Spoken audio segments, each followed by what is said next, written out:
Hey guys. Hey Barbs.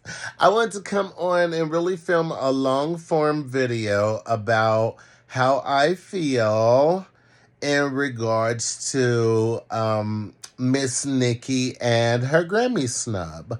Okay, and I really want to drag her from 2007 all the way to 2022 into 2023 season. So I went ahead and paid the little $8 for the Twitter blue because y'all like to say I'm broke, but clearly I got eight disposable dollars. But and that's gonna allow me to upload this long form video so that you guys can see. So let's get started. Let me get comfortable because, sweetie. So back in 2007, we saw her. We already saw her. We saw her back at the very beginning. We saw what the cadence was. We saw what the flow was. We saw how everything was very meticulously and particularly picked and placed exactly where it was picked and placed at. Okay, we already knew. We knew what the motivation was. We saw what the inspiration was. We knew what it was. Okay, and so once it got disrespectful behind the scenes and Kim came public, we also watched how the public started to shift and change on Kim. You know what I'm saying? We saw these things.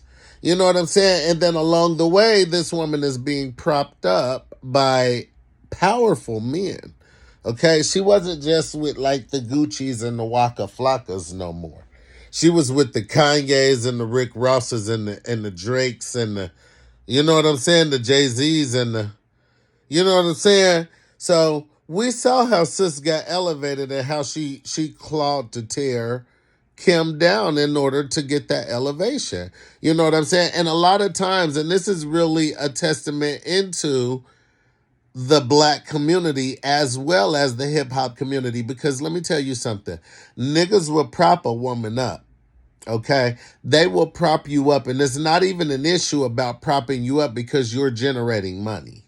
Okay, now it's gonna be one of two things that a nigga's gonna want. And it's gonna be some money or some wet. And somewhere along the way, sis was providing.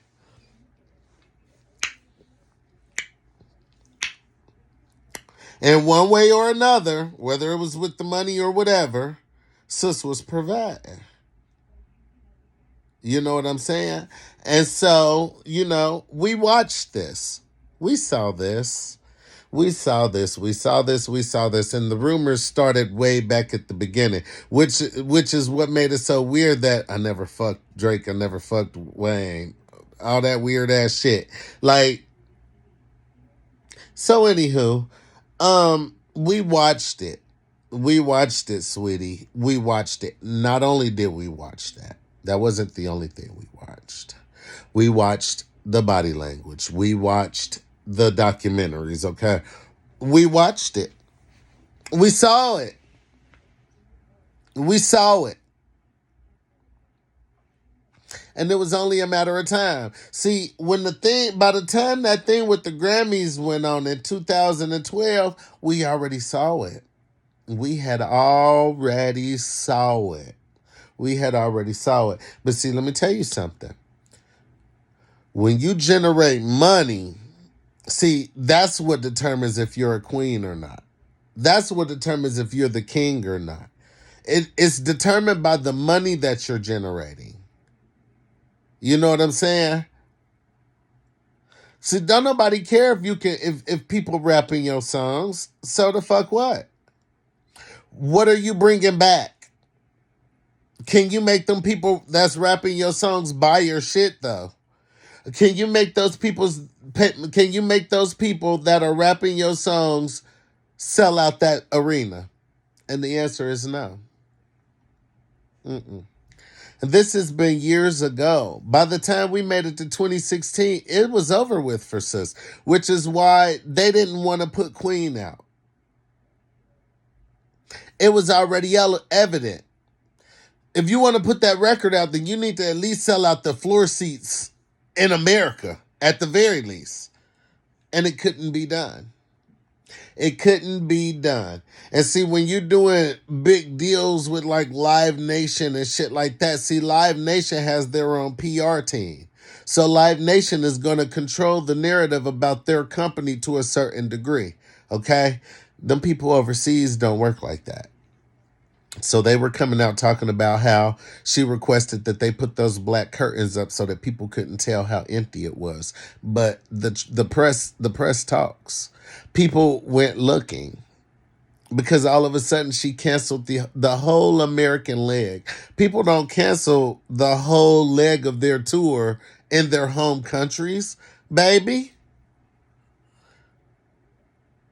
I mean, I don't know if you got to be some sort of music insider or industry insider to know this, but honey, people don't cancel their home tour in their own their own countries and their own homes for no reason. It's usually a major reason, and a major reason is you bleeding money. You're bleeding money. Okay?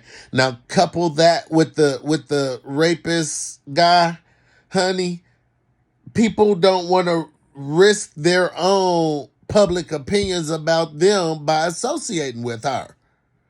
Now, what do y'all think it's going to look like for the Grammys to give this woman a Grammy now with all the shit that done happened? The way she aired out Kent Ehrlich way back in 2012 when they asked her to shut the fuck up, they were going to handle it. See, these is big companies that got their own PR teams. Your dumb ass didn't have no PR team. You couldn't spell PR team. But see, it's called you gotta take it back. When you put dirt into the atmosphere, it comes back on you. That's called karma. And I'm gonna be honest, because I know y'all not gonna stick around this late in the video, but I'm gonna keep it 1,000% honest. She should have been had one. She should have got one in like 2012, 2013. But she didn't know how to play the game. And because she didn't know how to play the game, it fucked her out of it. And that's unfair. It is unfair. Now, all of these tricks and shit like that, people trying to hold the Grammys accountable and all of that because their favorites aren't getting the Grammys. The Grammys ain't never went by what the public opinion thought. The Grammys always released their own nominations, and it was what the fuck it was. So all of this random new school stuff, all this fake ass pressure on this prestigious ass award that even your fave wants, and she wants it with everything. It's not going to change the rules. And at the end of the day, to give Nicki Minaj a Grammy in today's day and time, especially with the way that song was inflated into a hit, is nothing but payola and fucking sympathy. And she turned into the same person she tried to make people believe that Kim was going to be. And I hope that she enjoys this long, fast free fall into obscurity, because sis is washed. And don't nobody want to listen to that shit anymore. If we want to hear it, we'll just get online and stream the old shit. We don't need you rapping that same shit today. So the Barbs, like I said in one of my previous videos, y'all can continue to suck on pacifiers, because at the end of the day, y'all ain't powerful enough to save her from obscurity. So I want to thank everyone for sticking around for my TED Talk. Leave your comments down below. Let me know what you guys think, because I could totally be wrong. Okay, I could completely be wrong. I'll accept that if I'm wrong. But let me know what you guys think. I love y'all. Bye.